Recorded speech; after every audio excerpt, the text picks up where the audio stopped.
Hey guys, I hope you're all doing very well. Welcome back to another video. And today I'm going to be talking about Transformers Rise of the Beasts. Now, when it comes to the Transformers films, I really honestly think it's either going to be a good film or a bad film. It's very hit and miss. Now, I haven't watched Transformers since Age of Extinction. I found that movie to be unbelievably boring and just completely just given up on Transformers ever since. I think for me the best ones was definitely when Shia LaBeouf was Sam Witwicky in the three movies, and that was kind of the Transformers that I kind of grew up, watching, especially when I was a kid. So, kind of hitting back watching Transformers again, it was kind of a weird feeling a little bit, but I knew this one was kind of set in a very different storyline a little bit. It's kind of set during the Beast Wars timeline, and it was set, a few years before the first movie. So I was kind of interested to kind of see what this movie would deliver, and I could say it kind of worked. It's not a good film, but at the same time, it's not a bad movie. It really does verge on sitting on this sort of just being a mid-average film. Now, I would say that one of the biggest issues I would say I have with this movie is its plot. The plot is really, really bare bone generic, and it doesn't really take any risk of building any climax at all. Now, this movie does suffer from the similar issues that Ant-Man the Wasp Quantumania had, where it's just basically the film really just has a very thin plot, so basically whatever happens at the beginnings is how it ends, and it doesn't really sort of build any sort of, climax at all. And it's the same story with what I saw with Shazam Fury of the Gods as well. So that's kind of the issue with Transformers. So to kind of really give like some sort of summary of it. So basically, this movie is set during the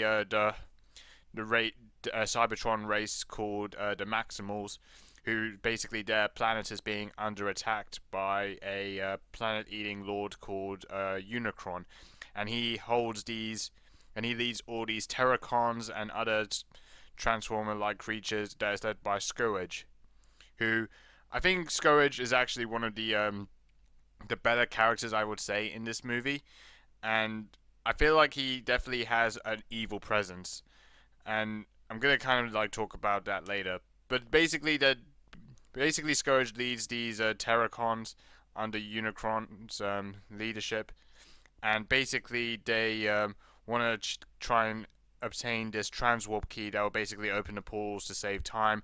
And if Unicron has those transwarp keys, he'll basically just somehow destroy the universe or other planets that exist, basically. So that's kind of really the story of this movie. And then the Autobots come in and they want to try and stop Unicron, led by Scourge, to do that.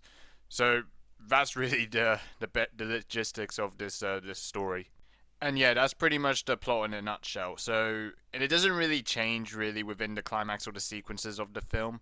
So that's kind of pretty much what you're left with.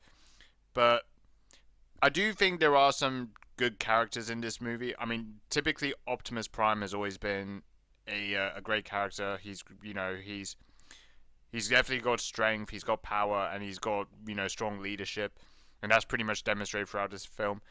And I think Scourge is also a great character, and I think Peter Dinklage voices him, and I think he delivered a good performance did a very good voiceover for the character. So, and I think Scourge definitely does have like really strong powers that I think back then when I used to watch the first few Transformers movie when they came out, it kind of looks like how Megatron was really all powerful as a evil leader of the Decepticons. So that's kind of a cool thing what they did with Scourge in this one.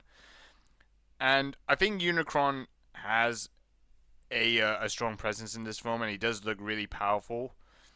And but you don't really have a lot of screen time seeing that. It's very very short. He doesn't really have much screen time throughout the movie.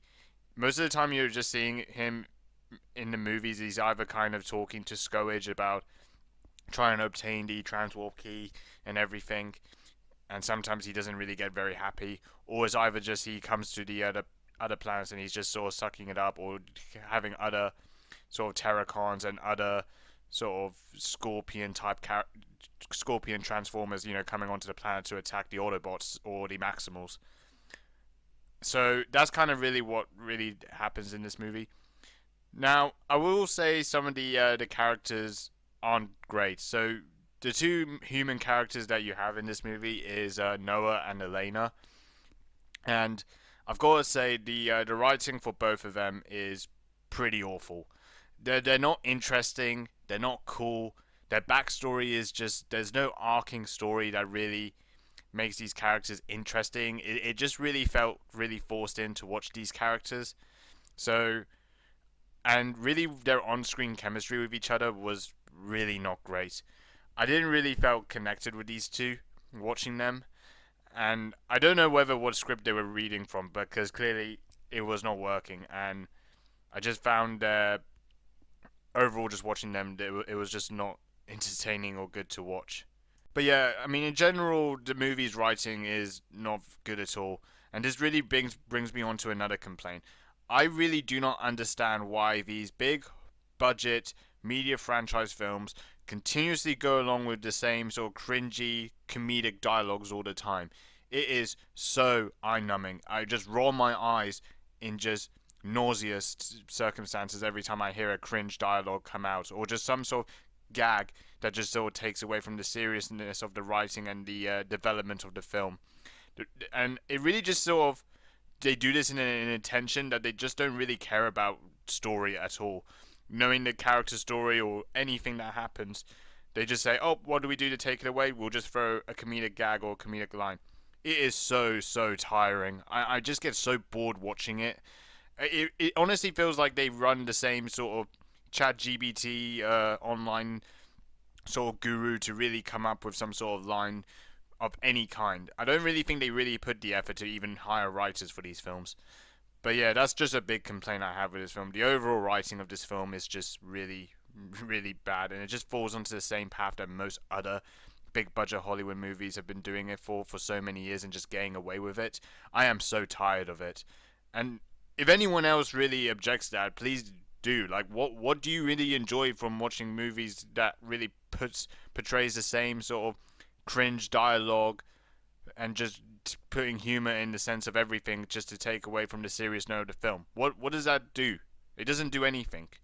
So yeah, big complaint for me. Okay, now kind of diverting away from complaints and everything that I've been saying, let's actually talk about some good things about this movie. Now, I actually think the Maximals were a very good set of characters, a very interesting race of the Cybertron characters. I think they were, they had a very interesting story that kind of set the tone for the majority of the film. And I think definitely they do have what you would call a purpose, that they really do need the help from the Autobots to really stop Unicron's army, to really sort of, you know, sort of destroy Earth or do any of these sort of stuff that if they obtain the transwarp key. So I think they did a very good job actually introducing these characters in. And certainly watching the action sequences that happen throughout this movie, I wouldn't say there's like so much action really. I think the best part of the action from this movie is definitely the ending, which seems predictable to a lot of people. And I really do think they get like a lot of the visuals and attention to details pretty well, and they really do sort of create that sort of that sort of hype, really, that anticipation to come. So I think that's really the only good thing I could really say that stood out, is just really most of the action in this film, and also really the Maximals as the characters in this movie as well. But also one thing I will say, I mean, I don't want to really get into spoilers, is that this movie does kind of set the tone at the end for a crossover that will be willing to happen. I'm not going to explain what crossover it is, but I definitely think they're going to try and attempt something for the future as well with the Transformers franchise, with this crossover with another franchise, which will be interesting to see. So I think that we'll definitely see what can develop from that. But overall, I will say the movie is lackluster. It's a shame. I actually thought it would be good to enjoy this movie, but I think a lot of the writing and the plot and the story was just really turning me off a little bit, and it kind of bored me a little bit.